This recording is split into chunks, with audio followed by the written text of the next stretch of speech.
to the dreams that you had 15 years ago, 10 years ago and 5 years ago. I know it's the case for me. But raise your hand if your dreams, some of those things that are important to you, raise your hand if they've changed over the years. Raise your hand if that's something you would agree with. And one of the things that's really great about a place like this, the Innovation Factory, is that there are people being brought together. They can share the sorts of things, proudly in terms of what they're working on. Their business ideas. You can get feedback, validation, advice. The depth and breadth of expertise that is in this room is ridiculous. Now, I've been asked to share a little bit about myself. So normally at this time, I sort of talk a bit about my business and the background. But if it's okay with you, I wanted to share a more personal kind of story at an event like this. If I make it really quick, is that okay? Yes or no? Yes. Yeah? Okay, cool. Now, before I start the story, I'd like to ask you a question. Has there ever been a moment when you've looked back on something that you did and kind of like how you behaved, and you thought to yourself, oh, I really could have done a better job than that? Is that something that's happened to everybody in the room? And I'm not going to ask you to share, but I'm looking by the nods that, that's something that you've been in a position with as well. So this story actually goes back about 20 years ago. I was a teenager. No, I wasn't. But if you were there on this particular day, you would have been standing in my mum's kitchen at Jasmine Avenue in Marion. And I'll give you some context. My husband and I were very, very young parents. We had our first daughter at 17. And some of you might know what it's kind of like then when you've got young kids. You don't have that much money. There's more money going out than money coming in. But he's a loving guy, he supports me massively. So every now and again I get a little gift, maybe a bunch of flowers, maybe dinner out, some sort of surprise. It would be a few $100s though, at the most. And on this particular day, he brought me home a necklace. So I opened up the box and went, oh, this is like amazing. Turns out he did a plumbing job for somebody that gave him a good deal, like a really good deal on this necklace. It was big and it was chunky, and I thought, I think it's gold plated, it's probably copper, will it turn my neck green? But anyway, I guess it really is the thought that counts.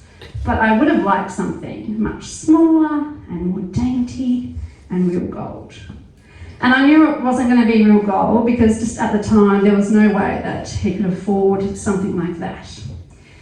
And if you know me, you know that I try and hold my face very diplomatic and tactful, but sometimes I just cannot. So he knew that I wasn't massively impressed with his gift because it was all over my face. And I was like, oh, that's lovely, but I'm not sure if it's for me, not sure if this is something that suits. And I think what maybe added to that was there was a family member there at the time, and they were talking about jewellery, and they're like, oh, you don't want anything too heavy, it's going to make your neck look older, like it looks a bit, flashy, whatever, you don't want to draw attention to your neck. So Scott rang up the guy that he was working for at the time, and the guy said, no worries, we'll change it for whatever she wants. If she wants something different, no problems. Now, let's jump forward to Thursday night. Back in the day, what did you do on Thursday night? You went late night shopping. So we're walking into Shiels Jewellers at Marion, and my husband has explained to the store manager, who was actually expecting us, that we'd like to exchange this necklace for maybe something else. The store manager was amazing. She said, you can exchange that necklace for whatever you'd like, up to the same value in the store. And I didn't know the value, but I said, what's the value? And Scott says, no, you just grabbed the box away and said, why don't you just find a necklace that you like and we'll see if it might be covered. Now, this is not really the way that I'd like to proceed because I like to know evidence and information and how much things cost, but I didn't really have much of a choice. So the next minute we're across, the glass cabinets from the store manager. We start in the $200 section. And, as you move to the left, they kind of go up in value. I'm like, oh, what about this one? And she said, you can have quite a few of those, as many as you want. So I moved to the list, something less dainty, delicate steel wheel gold.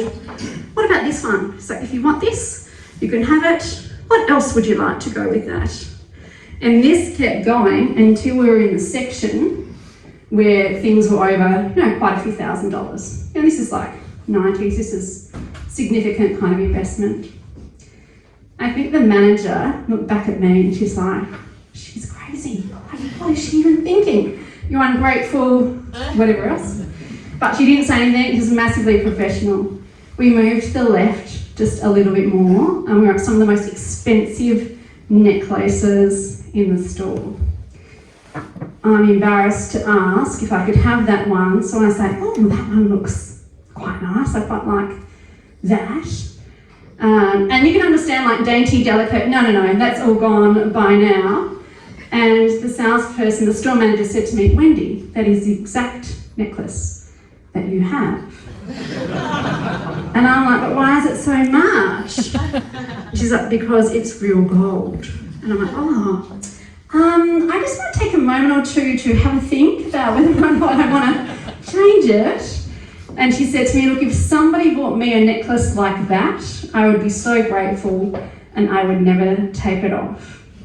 Now, she was incredibly professional and polite, but I'm sure that she was not feeling a connection with me at the time.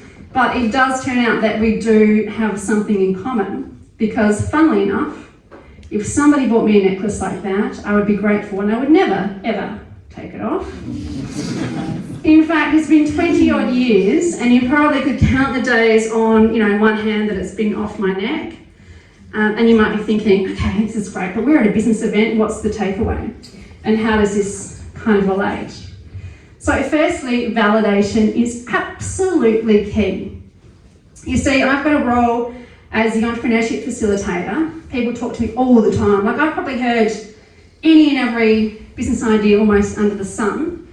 And sometimes I hear that kind of mantra, it's okay to fail, like fail fast, when I'm coaching people one-on-one, or maybe running events, or doing tours, workshops, webinars, and promoting entrepreneurship across the community. It is okay to fail, for sure, but failing can be horrible. So if you get the validation, you are far less likely to fail. And places like this, like the Innovation Factory, they allow startups to come in to set up at a hot desk, to not have massively expensive fit-outs, or sign super long leases, and to get some really fantastic validation around what it is that you're doing. The other thing that I want to reflect upon is who I was taking advice from at the time.